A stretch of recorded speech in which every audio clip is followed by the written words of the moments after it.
C'est un événement attendu chaque année par de nombreuses municipalités. Le Salon des maires est de retour et pour cette 107e édition, au Parc des Expositions de Versailles, encore plus de stands et de participants. Des centaines de municipalités et de représentants locaux se sont déplacés pour ce salon.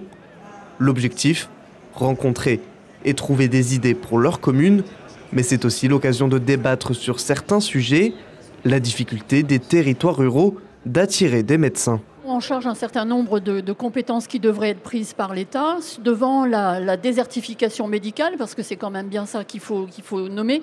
Nous cherchons des solutions, et j'ai envie de dire des solutions non seulement à l'échelle locale, mais aussi des solutions à l'échelle, par exemple, comme le disait Quentin, du GHT.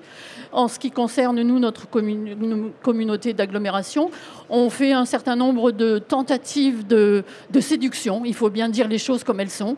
Et c'est aujourd'hui un défi assez important parce que chaque communauté ou chaque responsable est en compétition avec le voisin. Et on sait bien que la lutte est rude. La santé est au cœur des préoccupations des habitants et ça, les élus le sentent bien. À Vitry-le-François comme à Saint-Dizier, les urgences sont de véritables sujets de préoccupation entre fermeture partielle et potentiel arrêt d'activité.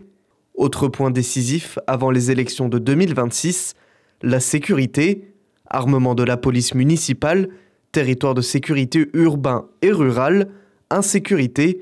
Sur notre plateau, la thématique a animé les débats. Tellement différente, mais le concitoyen ne veut pas savoir si c'est le maire ou l'État ou la police nationale ou autre qui doit gérer la sécurité. Et moi, je crois que si on attend que l'État mette tous les moyens pour le faire, on ne s'en sortira pas. Aujourd'hui, c'est une urgence absolue que de remettre de la sécurité et que la peur change de camp, comme le veut l'expression. Oui. C'est pour ça que nous, on pense qu'il faut qu'on s'engage massivement.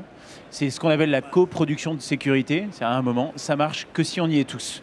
Et donc nous, notre police municipale doit s'engager, vous l'avez dit, on l'a armée, on a augmenté son nombre d'effectifs. C'est exactement le sujet du territoire de sécurité urbain et rural, sur lequel on a débattu ensemble d'ailleurs avec Jean-Pierre Bouquet.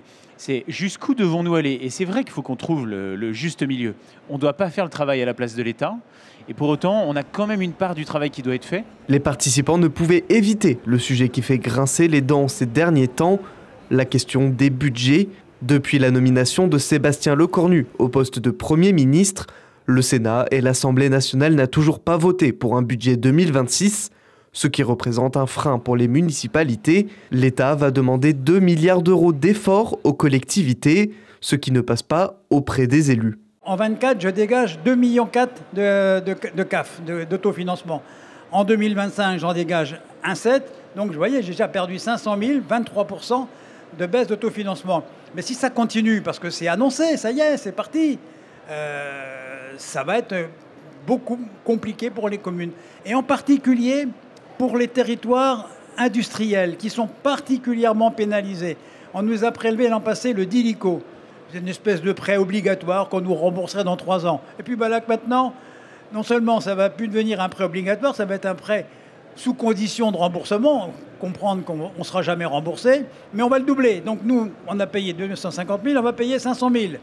Et la DCTP, la dotation de compensation pour la taxe professionnelle, nous allons perdre à nouveau 600 000 euros. Mais à l'aube des élections municipales, ces échanges et ces préoccupations seront forcément au cœur des débats en mars 2026.